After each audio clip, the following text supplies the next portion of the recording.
따스한 햇살 그리고 설렘이 피어나는 봄. 라디오 서울과 함께 싱그러운 봄을 맞이하세요.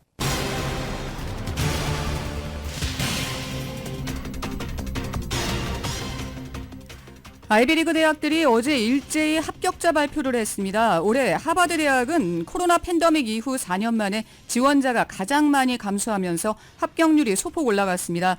하지만 다른 아이비리그 대학들은 올해 지원자가 늘어나면서 합격률은 더 낮아졌습니다. 다음 주 4월 1일 캘리포니아주의 패스트푸드 체인점의 시간당 최저임금이 인상되면서 각 업체들이 직원 감축과 근무시간 단축으로 맞서고 있습니다. LA 한인타운을 포함한 LA시에서 올 들어 강도 사건이 증가했습니다. 특히 지난 일요일 차이나타운에서 강도에 맞서던 60대 여성이 칼에 찔려서 입원한 사건이 발생하면서 주민들의 불안감은 더욱 커지고 있습니다. 지난 한 해 동안 LA시의 홈리스 사망자가 다소 줄어든 것으로 집계됐습니다. 이번 주말 겨울 폭풍이 남가주를 강타하면서 일요일인 31일 부활절까지 폭우가 내릴 것으로 예보됐습니다.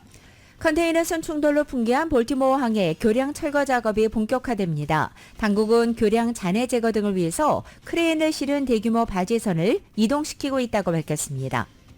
11월 대선에서 재대결이 예정된 조 바이든 대통령과 도널드 트럼프 전 대통령이 어제 나란히 뉴욕시를 찾아 뉴욕 표심 잡기 경쟁에 나섰습니다. 도널드 트럼프 전 대통령이 그동안 조작 가능성을 우려해서 불신하고 있는 우편 투표를 정작 친정인 공화당이 올해 대선에서는 지지자들의 적극적으로 독려하고 있습니다. 140만 명이 넘는 민간인이 팔레스타인 무장정파 하마스의 잔존 세력과 뒤섞여 있는 가자지구 남부 국경도시 라파에 대한 공격은 실수가 될 것이라며 미국이 이스라엘을 상대로 거듭 자제를 촉구했습니다. 기아가 주차 기능과 관련한 차량 결함으로 스포츠 유틸리티 차량인 텔룰라이드 40만 대 이상을 리콜합니다. 윤석열 대통령은 총선을 앞두고 국민의힘에서조차 이른바 용산발 리스크로 꼽던 이종섭 대사의 사표를 전격 수리했습니다. 제22대 한국 국회의원 선거의 재외선거 첫날 투표율이 지난 총선 대비 3배 이상 늘어났습니다. 공식 선거운동 이틀째인 어제 국민의힘 지도부는 수도권 곳곳을 돌면서 유권자를 만났습니다. 특히 한동훈 비대위원장은 더불어민주당과 조국 혁신당 후보들의 재산 논란 등을 언급하면서 범죄자 심판론을 부각했습니다. 민주당은 한동훈 위원장을 향해 상대에게 할 수 없는 욕설을 퍼부었다면서 당 후보들을 향해 품위 있는 선거운동을 강조했습니다. 또 어제 재판에 출석한 이재명 대표는 총선 낙관론을 거듭 경계했습니다. 샌프란시스코 자이언츠의 이정우 선수가 어제 역대 한국인 선수로는 27번째로 치른 메이저리그 데뷔전에서 안타를 치고 희생플라이로 타점도 수확했습니다. 오늘 아침 현재 원달러 환율은 소폭 상승 마감하면서 전날보다 1.0원이 오른 1347.2원을 기록하고 있습니다. 남가주 지역은 오늘 대체로 흐리겠고 밤부터 빗방울이 떨어지는 곳도 있겠습니다. LA 한인타운의 오늘 낮 최고 기온은 65도 안팎으로 예상됩니다. 이 시간 주요 뉴스는 하늘 위 호텔 세계 최대 항공기 아시아나항공 A380에서 차별화된 서비스를 만나보세요. 고국까지 편안하고 안전하게 모시는 아시아나항공 제공입니다. 여러분 안녕하십니까? 김윤정입니다. 안녕하십니까? 정현호입니다. 3월 29일 금요일 라디오 서울 모닝뉴스 2부 시작합니다.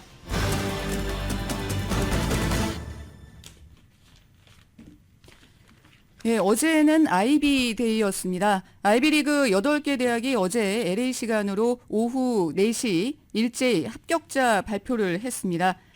합격자 발표와 함께 학교 웹사이트에 이 지원자 수 그리고 이제 합격률을 발표했는데요. 여기에 따르면 하버드대는 올해 지원자가 감소했습니다. 코로나 팬데믹 이후에 4년 만에 지원자가 가장 많이 감소한 것으로 드러났습니다. 지원자가 감소했기 때문에 합격률은 소폭 올라갔습니다.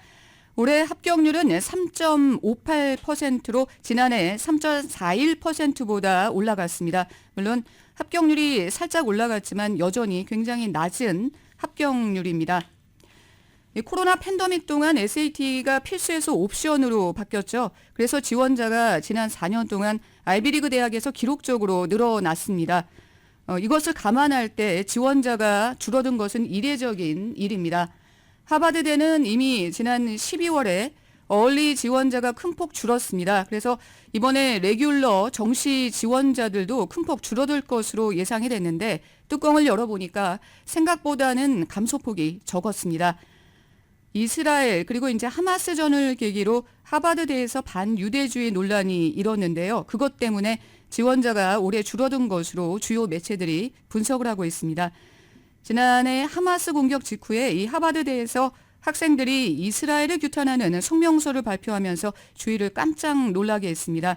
그리고 결국 아이비리그 대학의 반유대주의가 도마에 오르면서 청문회까지 열렸죠. 이 청문회에서 하버드대와 유펜 총장이 반유대주의의 그 미온적인 태도를 보이면서 결국 보수층으로부터 굉장히 거센 비난의 화살을 맞았습니다. 두 대학 총장은 결국 사임했습니다. 유펜 총장은 청문회 직후에 금방 사임을 했고요. 하버드대의 총장, 최초의 흑인 총장인 클로딘 게이 총장은 좀 버텼지만 결국에는 보수 세력이 클로딘 게이 총장의 표절 의혹을 들고 나오면서 클로딘 게이 총장도 결국 사임했습니다. 이 하버드대의 돈줄인 보수 성향의 거부, 이 돈 많은 동문들이 이번 이스라엘 하마스전을 계기로 반유대 그리고 급진보주의로 기울어진 하버드 대학생들 그리고 이 대학의 지도층에 대해서 분노를 표출했고 결국은 총장을 끌어내린 겁니다. 그럴 수밖에 없는 게 대학의 거액을 도네이션하는 이 동문들이 월스트리트, 이 재계의 거물이 많습니다. 그런데 이 월스트리트 금융업계가 전부 유대인 자본이거든요. 그래서 굴지의 투자은행, 골드만삭스, JP몰건 모두 유대인들이 세웠습니다. 뿐만 아니라 일반 은행, 뱅크 오브 아메리카 같은 데도 유대인 자본이 핵심 자본입니다. 그리고 미국의 역대 재무장관, 그리고 연준 의장 다 줄줄이 유대계 출신입니다. 재계는 유대계가 꽉 잡고 있습니다. 하지만 다른 아이비리그 대학들은 반유대주의 논란에도 올해 지원자 수가 늘어나면서 합격률이 지난해보다 더 낮아졌습니다.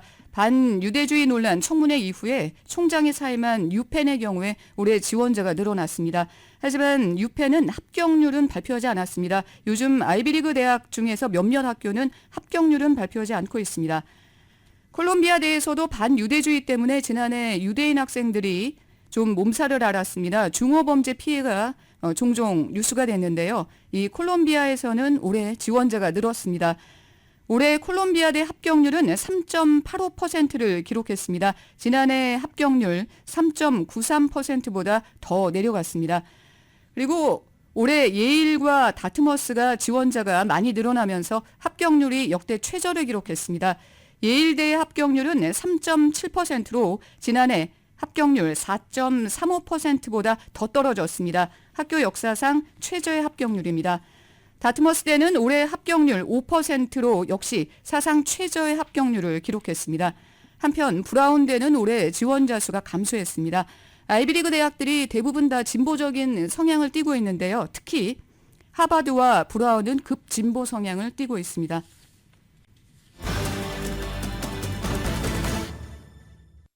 앞으로 직장인들 런치 가격 부담이 더 커지게 생겼습니다. 다음 주 월요일인 4월 1일부터 가주의 대형 패스트푸드 체인점 종업원들의 최저시급이 인상이 됩니다. 패스트푸드 체인들은 앞다퉈서 음식 가격을 올리거나 직원 감원 혹은 직원들의 근무시간 단축으로 인건비 부담을 상쇄하고 나섰습니다. 이은 기자가 관련 소식 전합니다. 다음 주부터 가주의 대형 패스트푸드 업계 종업원들의 최저시급이 16달러에서 20달러로 인상되면서 업계에 변화의 바람이 불고 있습니다. 대부분의 업장들은 메뉴 가격 인상을 하고 나섰습니다. 인건비 부담 외에도 식자재와 매장 렌트비까지 인상되다 보니까 매장 운영에 더 부담이 가중되기 때문에 늘어난 비용을 소비자에게 전가하기로 한 것입니다. 맥도날드, 스타벅스의 경우 인상된 최저시급으로 인해 매장에서 판매하는 메뉴의 가격대를 인상하기로 했습니다. 아직까지 구체적으로 몇 %가 인상될지는 확정되지 않았지만 음식의 가격 인상 부분은 이루어질 것이라고 밝혔습니다. 일부 패스트푸드 체인점의 경우 감원이 활발하게 이루어지고 있는데 이러한 역효과는 과거 시급 인상에 관한 논의가 이루어졌던 2020년도부터 시작되었다며 패스트푸드 체인점에 근무하는 직원의 숫자의 축소는 불가피했다고 설명했습니다. 피자헛의 경우 이미 지난 2월부터 매장에서 근무하는 직원들의 최저시급 인상을 대비해서 이미 남가주에 위치한 일부 매장 직원들을 감원을 진행한 바 있습니다. 피자 체인 딜러버리 운전자들을 해고하고 서드파티 드라이버에게 배달을 맡기는 추세입니다. 직원들의 근무 시간을 단축하고 나선 업체들도 있습니다. 김혜원 노동법 변호사입니다. 해고는 캘리포니아 노동법에 의해서 at will employment이기 때문에 언제나 할 수 있는데 문제는 부당해고에 해당이 되려면은 나이 많은 직원만 해고한다든지 아니면 아프거나 병든 직원을 그런 이유 때문에 해고한다든지 아니면 임신한 직원을 해고한다든지 이런 차별이나 보복이나 이런 해당이 돼야지 부당해고가 되거든요. 업무의 자동화를 서둘러 직원 감축을 하려는 업체들도 있습니다. 가주의 경우 해고에 있어서 자유롭다 보니 패스트푸드 체인점들의 직원 감축은 이제 시작일 뿐이라며 4월 1일 이후부터는 직원 감축이 이어질 것으로 내다봤습니다. 김혜원 변호사는 과거 패스트푸드 체인점에 근무하는 직원들의 최저시급 인상이 현실화되면 다른 업소에서 근무하는 직원이 패스트푸드점으로 쏠리는 현상이 발생할 수 있다는 예측이 나왔었지만 현재는 그런 우려는 사라진 상태라고 전했습니다. 무엇보다 직원들 입장에서는 안정적인 직장이 필요한데 안정적이지 않은 패스트푸드 체인점에서 일하려고 하는 사람들이 적은 상황이라고 설명했습니다. 예를 들어서 패스트푸드점에서 있는 직원들도 해고를 한다면은 그쪽으로 새로 가는 직원들은 그렇게 많지 않을 거니까 어떻게 보면은 다른 영세 식당이라든지 그런 데는 그렇게 직원들이 패스트푸드로 많이 갈 거를 덜 걱정해도 된다는 점에서는 어떻게 보면은 한인 사회에 있는 식당들은 조금 안심이 되겠죠. 한인들이 운영하는 패스트푸드점들에서 직원 감원 바람이 불고 있는 상황이라며 이는 피해갈 수 없는 상황이라고 입을 모았습니다. 라디오 서울 뉴스 이은입니다. 한인타운을 포함한 LA시에서 올 들에 들어 강도 사건이 증가해 주의가 요구됩니다. 여기에는 총기가 연루된 사건도 적지 않아 우려가 커지고 있습니다.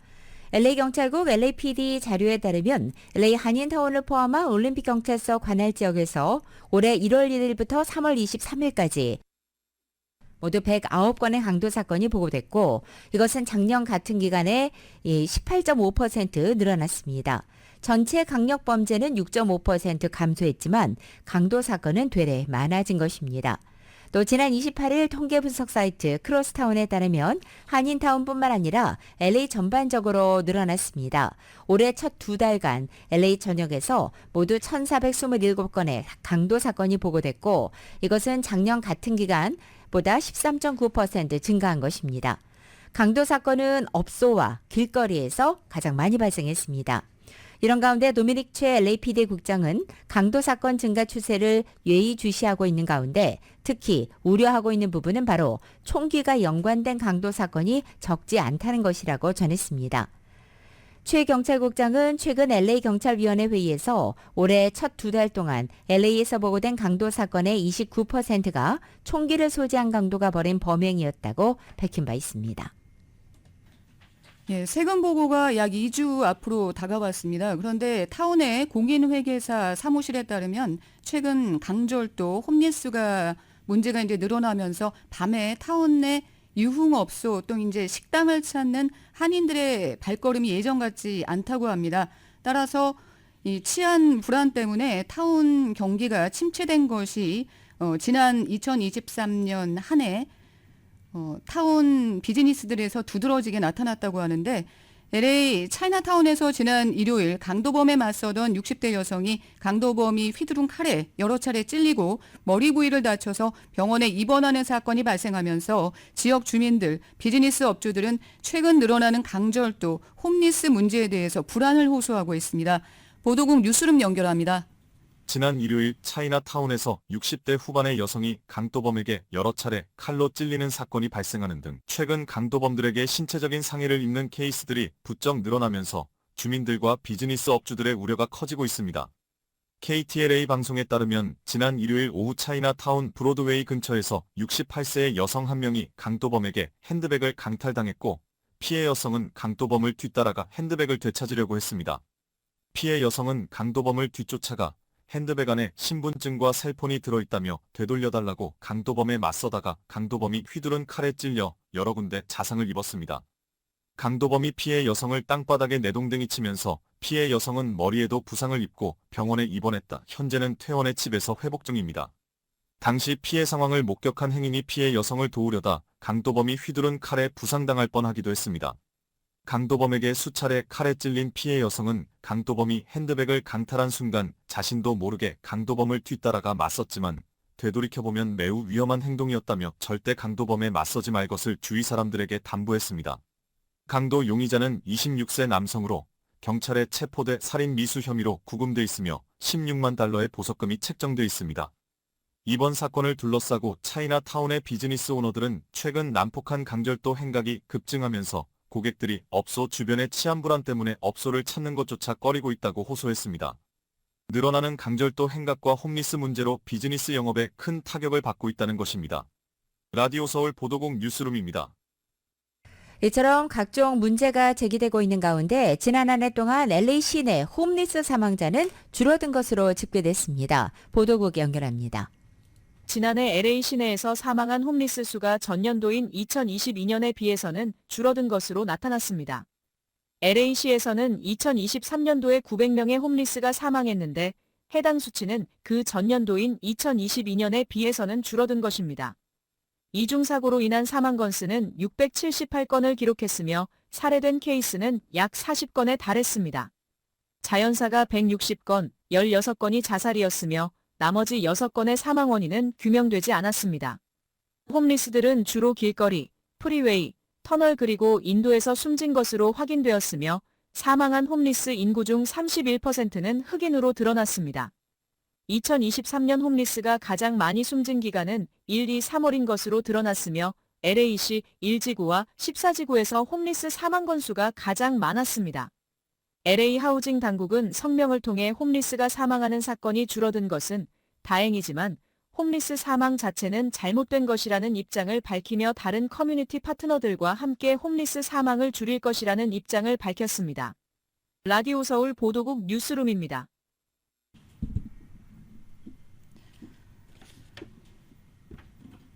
오늘 아침 먹구름이 군데군데 끼어 있는데요. 이번 주말에 비 소식이 있습니다.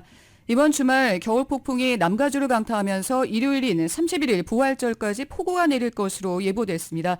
국립기상청에 따르면 새롭게 다가오는 겨울 폭풍에 의한 차가운 저기압 영향으로 주말 내내 남가주 전체에 비가 내릴 전망입니다. 기상청은 오늘 가벼운 비로 시작해서 내일 아침부터는 LA 카운티와 인랜드 엠파이어, 오렌지 카운티 전역에 폭우가 내릴 가능성이 있다고 전했습니다. 예상 강우량은 계곡과 해안 지역이 1.5에서 2.5인치, 산악 지역은 3에서 5인치입니다. 또 내일과 모레 밤새 일부 지역에는 천둥 번개를 동반한 폭우가 내리거나 우박이 떨어질 수 있습니다.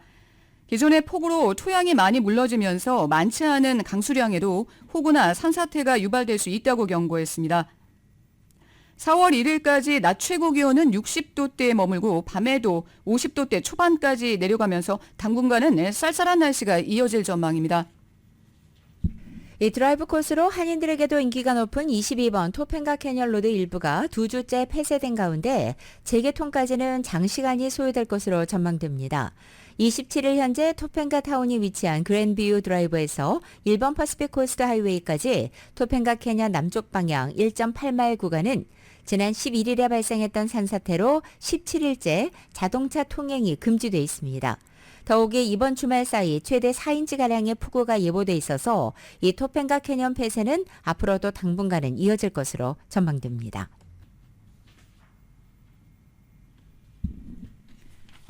기아가 주차 기능과 관련한 차량 결함으로 스포츠 유틸리티차 텔룰라이드 40만 대 이상을 리콜합니다. 전미 도로교통안전국 보고서에 따르면 이번 리콜 대상은 2020년에서 2023년에 생산된 모든 텔룰라이드 모델과 올해 생산된 일부 모델 등 42만 7,407대입니다. 전미 도로교통안전국은 보고서에서 리콜 대상 차량의 핸들 주요 부품이 부적합하게 조립됐을 가능성이 있다고 지적했습니다. 이런 결함은 시간이 지나면서 손상을 초래하고 이는 주차 시에 주차 브레이크를 걸지 않았다면 차량이 의도하지 않게 움직이는 결과로 이어질 수 있다는 것입니다. 리콜 대상을 소유한 차주는 기아 판매자에게 차량을 가져와서 업데이트된 전자식 주차 브레이크 소프트웨어를 설치해야 합니다. 기아는 차주에게 수리 비용을 보상할 예정입니다.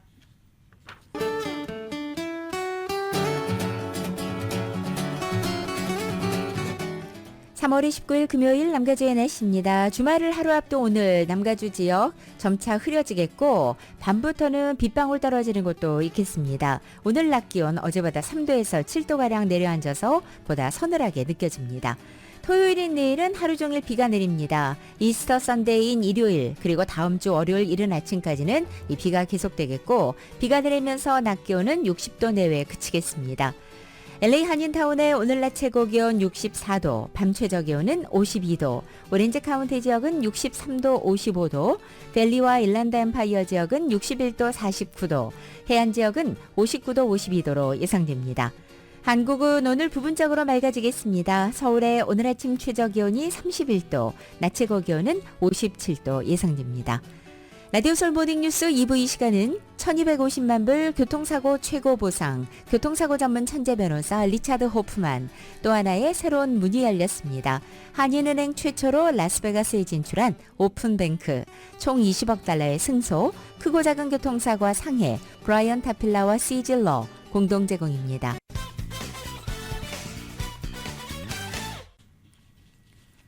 라디오 서울 모닝뉴스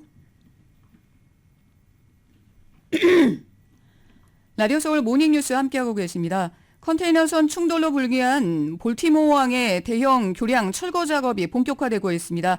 당국은 교량 잔해 제거 등을 위해서 크레인을 실은 대규모 바지선을 이동시키고 있습니다.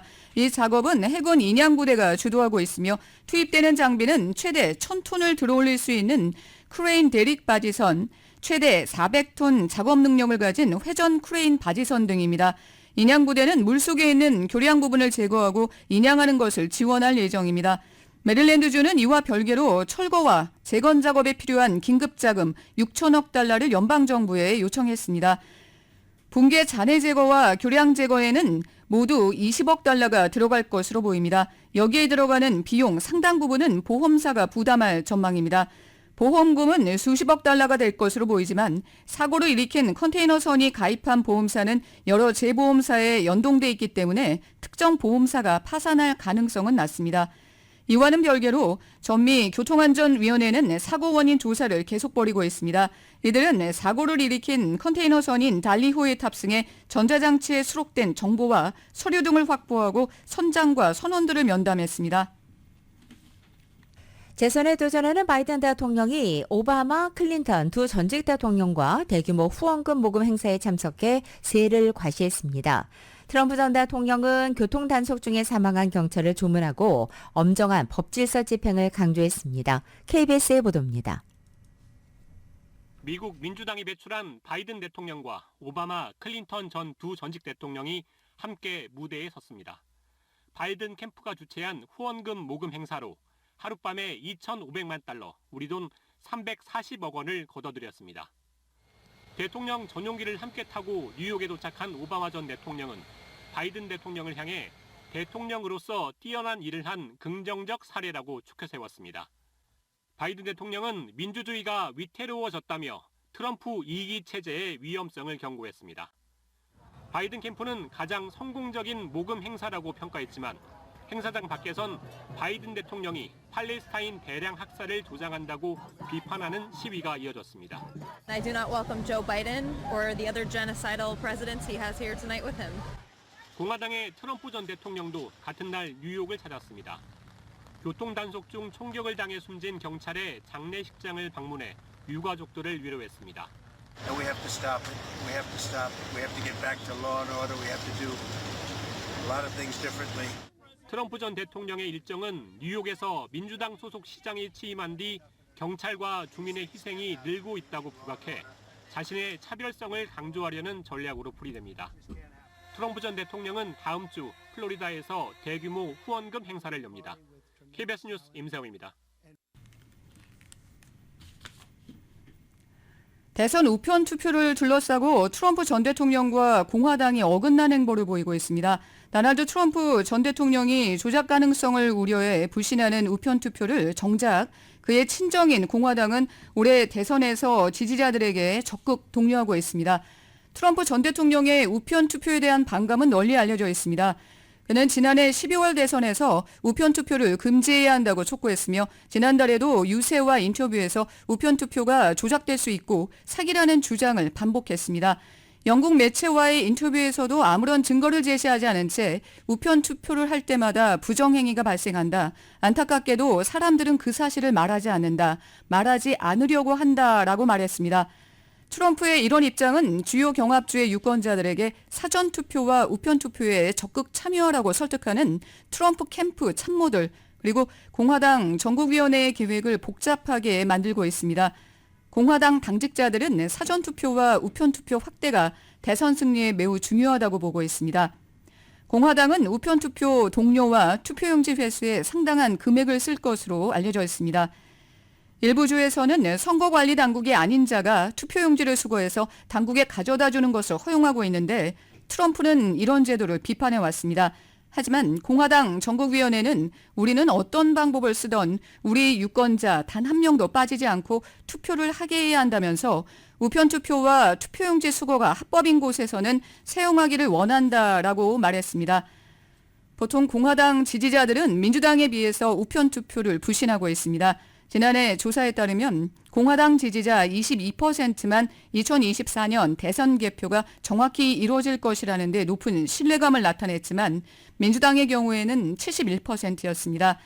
공화당 지지자 약 10명 중에 6명은 사유 없이 우편투표를 허용하는 것을 반대했는데 민주당에서는 그 비율이 13%에 불과했습니다.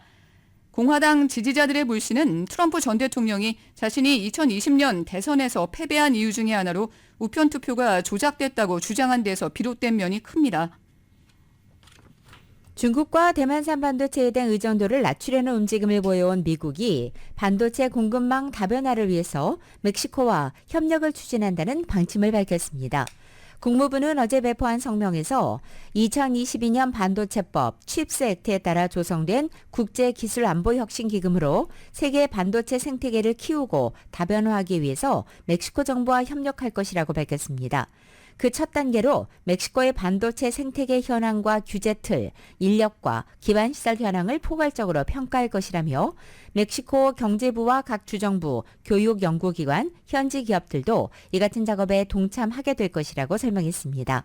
그러면서 미국과 멕시코는 전 세계적으로 진행 중인 디지털 혁신에 세계 반도체 공급망이 보조를 맞출 수 있도록 하기 위한 핵심 파트너라면서 멕시코 반도체 산업을 성장시키고 양국 모두 이익을 보게 될 것이라고 강조했습니다.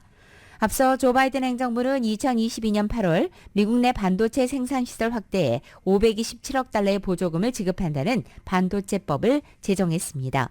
이 반도체법에는 2023 회계년도부터 5년간 매년 1억 달러씩 모두 5억 달러의 국제기술안보혁신기금을 조성한다는 내용이 담겨 있습니다.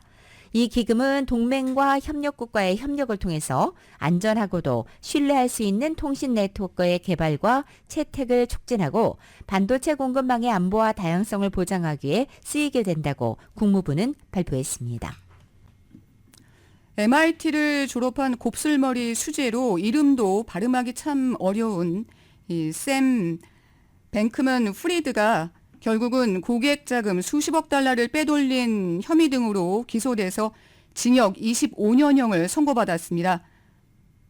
KBS 보도로 들어봅니다. 지난 2022년 11월 미국 법원에 파산 보호를 신청한 가상화폐 거래소 FTX. 한때 세계 3대 가상화폐 거래소로 꼽히며 기업 가치가 320억 달러, 우리 돈 43조 원까지 치솟았지만 과도한 대출과 투자는 결국 파산으로 이어졌습니다. I did not know that there is any improper use of customer funds. 하지만 검찰은 뱅크먼 프리드의 몰랐다는 주장이 거짓이라고 보고 수사선상에 올렸습니다. 뱅크먼 프리드가 FTX의 고객 자금에 손을 대 자신이 세운 암호화폐 헤지펀드 알라메다 리서치에 손실을 메웠다는 겁니다. 미국 뉴욕 연방법원도 검찰의 주장을 받아들였습니다. 법원은 뱅크먼 프리드에게 징역 25년형을 선고하고 110억 달러, 우리 돈 14조 8천억 원의 재산 몰수를 명령했습니다. 뱅크먼 프리드의 범죄로 FTX 고객과 주식 투자자들은 각각 80억 달러와 17억 달러를, 헤지펀드 알라메다 리서치의 대출기관들은 13억 달러를 손해봤다고 판단했습니다. 재판부는 뱅크먼 프리드가 잘못을 인정하지 않고 있으며 향후 같은 범죄를 저지를 가능성도 있다고 높은 형량의 이유를 설명했습니다. 재판을 지켜본 뱅크먼 프리드의 부모는 성명을 통해 아들을 위해 계속 싸우겠다고 밝혔습니다. 검찰이 구형한 최대 50년 징역형보다는 훨씬 낮은 수준이지만 뱅크먼 프리드 측은 항소하겠다는 입장을 밝혔습니다. 미국 언론들은 뱅크먼 프리드가 받은 형량이 금융범죄자 가운데서도 가장 긴 편에 속한다고 보도했습니다. 워싱턴에서 KBS 뉴스 이정민입니다. 애플이 오늘 5월 초에 아이패드 신제품을 출시할 계획으로 알려졌습니다. 블룸버그 통신은 어제 소식통을 인용해서 애플이 전보다 개선된 버전의 아이패드 프로와 아이패드 에어 출시를 준비하고 있다라고 전한 것입니다. 이 프로 모델에는 더 선명한 유기 발광 다이오드, 즉 올레드와 속도가 더 빠른 M3 칩이 탑재될 것으로 알려졌습니다. 새로운 디자인의 매직 키보드와 애플 펜슬도 추가될 예정입니다. 에어 모델에는 12.9인치 화면 옵션이 추가되고 새로운 프로세서가 탑재됩니다. 소비자들은 고급형인 프로보다 더 저렴한 가격에 큰 화면의 아이패드를 구매할 수 있게 된 것입니다. 그동안 애플은 약 18개월 동안 새로운 아이패드 제품을 내놓지 않으면서 아이패드 역사상 가장 긴 신제품 공백기를 가진 바 있습니다. 챗 GPT 개발사 오픈AI가 최근 내놓은 GPT 스토어에서 가장 인기 있는 앱은 주가 예측과 학습, 이미지 생성 등과 관련된 것으로 나타났습니다. 특히 표절 감시를 회피할 수 있다고 주장하는 앱이 많이 사용됐습니다.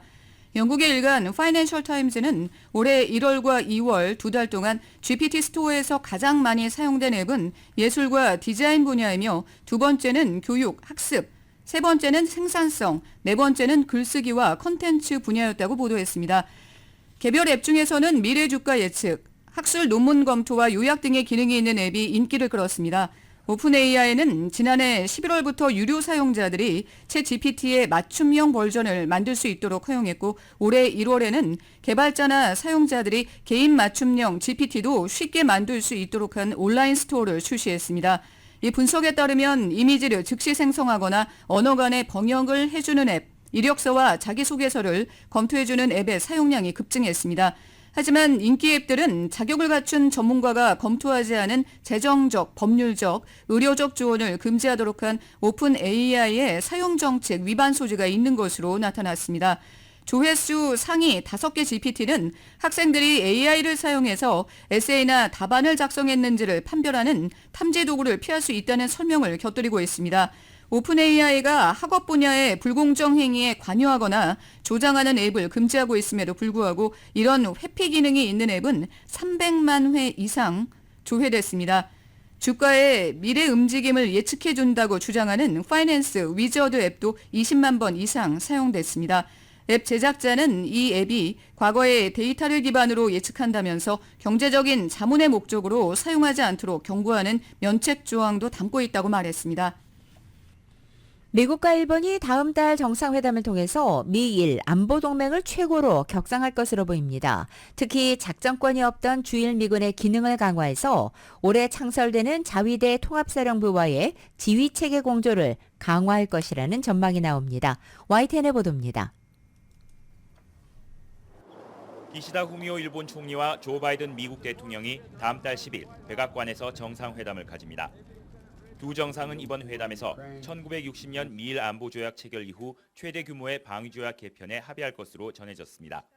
この日米両国の緊密な連携、強固な日米同盟、これを世界に示す、こうしたことは大変重要であると考えます。 우선 주일 미군 사령부 역할 강화에 초점이 맞춰질 것이란 관측입니다. 현재 주일 미군은 주둔군 지휘협정 운용과 같은 제한적인 역할만 할 뿐 작전 지휘권은 하와이에 있는 인도태평양 사령부가 갖고 있습니다. 이에 인도태평양 함대 사령관을 일본에 정기적으로 파견하거나 작전권 일부를 주일 미군 사령부에 주는 방안이 부상하고 있다고 일본 언론들이 전했습니다. 특히 올해 일본이 육상, 해상, 항공 자위대를 통합 지휘할 자위대 통합사령부를 창설하는 만큼 미일 간 효율적 지휘 통제 방안에 대한 논의도 이어질 것으로 보입니다.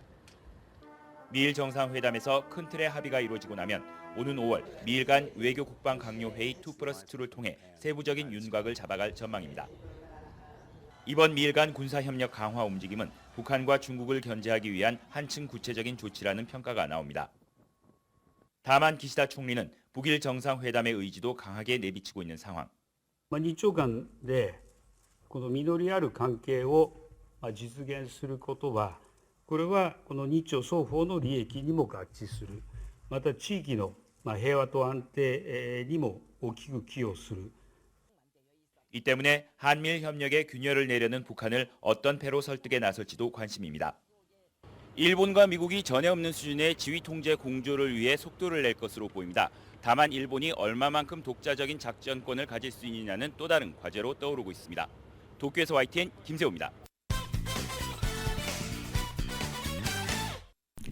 라디오 서울 모닝뉴스 함께 하고 계십니다.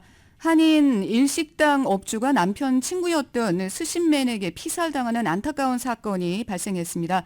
미시간주 사우스게이트에 위치한 일식당 스시큐의 여성업주인 55살의 박희정 씨가 지난 23일 와연다 지역 아파트 욕실에서 피살된 채 발견됐다고 CBS 등 지역 매체들이 전했습니다. 경찰에 따르면 지난 23일 박 씨의 동료들은 박 씨가 연락도 없이 식당에 출근하지 않아 걱정된다며 경찰에 신고했습니다. 박 씨의 신변 확인을 위해서 와연다 지역 2700블락 10번가에 있는 박 씨의 아파트로 향한 경찰은 욕실에서 숨진 박 씨를 발견했습니다. 발견 당시에 박 씨의 복부에는 3군데 이상이 칼에 찔린 자상이 있었고 욕조에 눕혀져 있는 상태였습니다. 경찰은 박 씨의 가족이 21일 셀폰 위치 추적을 했었고 톨레이도 인근의 주유소에서 위치가 포착이 된 후 행방이 묘연해졌다고 전하면서 박 씨가 시신이 발견되기 이틀 전인 21일에 살해됐을 것으로 추정된다고 밝혔습니다. 경찰은 수사를 통해 박 씨가 운영하던 식당에 3년 동안 스시맨으로 일했던 59살의 한인 진성호 씨를 용의자로 특정하고 곧바로 추적에 나섰습니다. 진 씨는 범행 지역에서 남쪽으로 약 170마일 떨어진 오하이오주 에크런 지역에서 25일 긴급 체포됐습니다. 그는 지역도로 감시 카메라에서 몰던 수배 차량 번호판이 포착이 됐고 경찰의 차량 정지 요구를 무시하고 경찰과 추격전을 벌이다가 미용용품 매장 주차장에 차를 세웠고 차에서 내려 경찰관에게 칼을 휘두른 뒤에 다시 차에 탑승했습니다. 이후 차 안에서 자신의 몸에 불을 지른 진 씨는 칼에 손을 쥔 채 차량 밖으로 뛰쳐나왔다가 체포됐습니다. 얼굴과 목에 심한 화상을 입은 진 씨는 현재 병원으로 옮겨져 치료를 받고 있습니다. 숨진 박 씨는 미시간주 사우스게이트에 위치한 일식당 스시큐를 7년 정도 운영했던 것으로 알려졌습니다. 진 씨는 박 씨 남편의 친구로 3년 전부터 이곳에서 헤드 스시맨으로 근무해 왔었습니다. 박 씨의 지인인 안젤라 하세는 박 씨가 진 씨를 고용했을 당시 자동차와 주거지를 제공했을 정도로 크게 배려했다고 전했습니다. 그러던 중에 지난해 가을 박 씨의 남편이 숨지자 진 씨는 박 씨에게 적극적으로 구애하면서 한편으로는 식당 내에서 폭언을 일삼았다는 것입니다. 박 씨는 평소에 진 씨를 부담스러워하고 둘이 같이 있는 것을 두려워했었던 것으로 전해졌습니다. 그런가 하면 일부 지인들은 박 씨와 진 씨 사이에 금전 관계가 있었다고 증언하고 있어서 경찰이 구체적인 범행 동기를 수사 중입니다. LA 한인타운 웨스턴길 한복판에 157유닛 규모의 아파트 신축이 추진됩니다. 부동산 전문 매체 커머셜 옵저버에 따르면 한인 최대 부동산 개발사 제이미슨 프로퍼티스가 870 웨스턴으로 명명된 주상복합 아파트 건설안을 LA시 도시계획위원회에 지난주 제출했다는 것입니다. 이 프로젝트는 코리아타운 플라자 건너편 웨스턴과 구가 북동쪽 코너에 총 12만 9천 스퀘어핏 부지에 6층 규모 157유닛 주상복합 아파트를 건설하는 것입니다. 신축 아파트에는 3천 스퀘어핏 규모의 상업용 공간이 들어서고 16유닛은 저소득층에게 배정될 예정입니다. 사무용 건물에 집중했던 제이미슨사가 최근 들어 기존 오피스 빌딩을 아파트로 전환하는 등 아파트 프로젝트에 심혈을 기울이고 있습니다.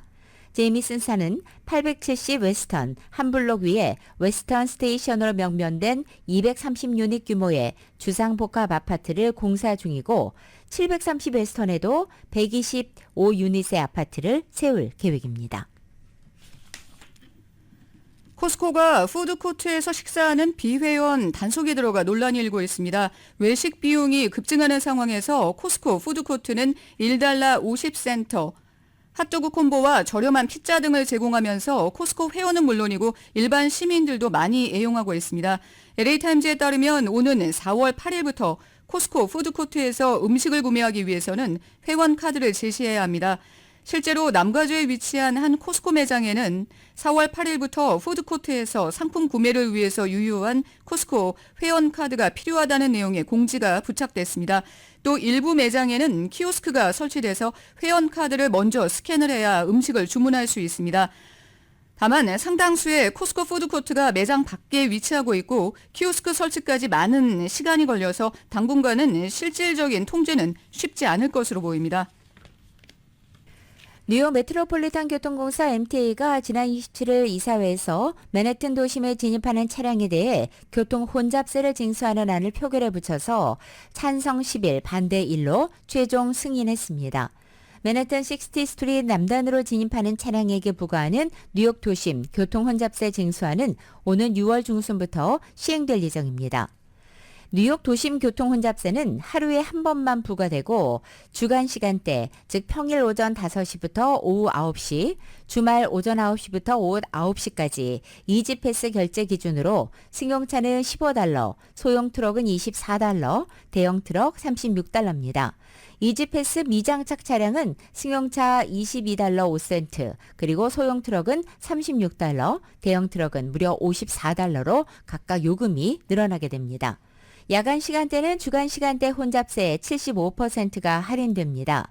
예를 들어 승용차의 경우에는 $15에서 75%가 인하된 $3 75센트의 요금이 부과되고 저소득층 차량에 대해서는 매달 10번까지 주간 시간대 통행료 50% 할인 혜택이 제공되게 됩니다. 라디오 서울 모닝뉴스 2부 듣고 계십니다.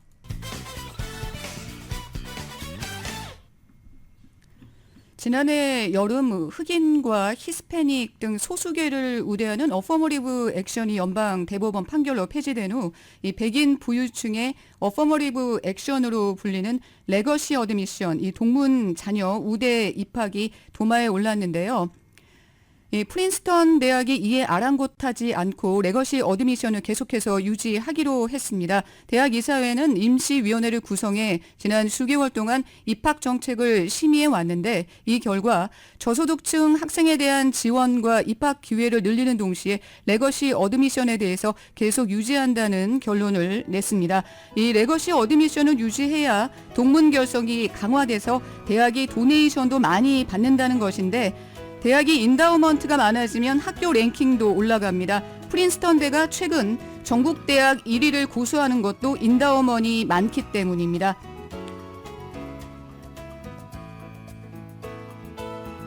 지금까지 3월 29일 금요일 라디오 서울 모닝뉴스 1부와 2부를 모두 마칩니다. 지금까지 진행의 정현호, 김윤정이었습니다. 모닝뉴스 2부 이 시간은 1250만 불 교통사고 최고 보상, 교통사고 전문 천재 변호사 리차드 호프만, 또 하나의 새로운 문이 열렸습니다. 한인은행 최초로 라스베가스에 진출한 오픈뱅크, 총 20억 달러의 승소, 크고 작은 교통사고와 상해, 브라이언 타필라와 시즐러 공동 제공이었습니다.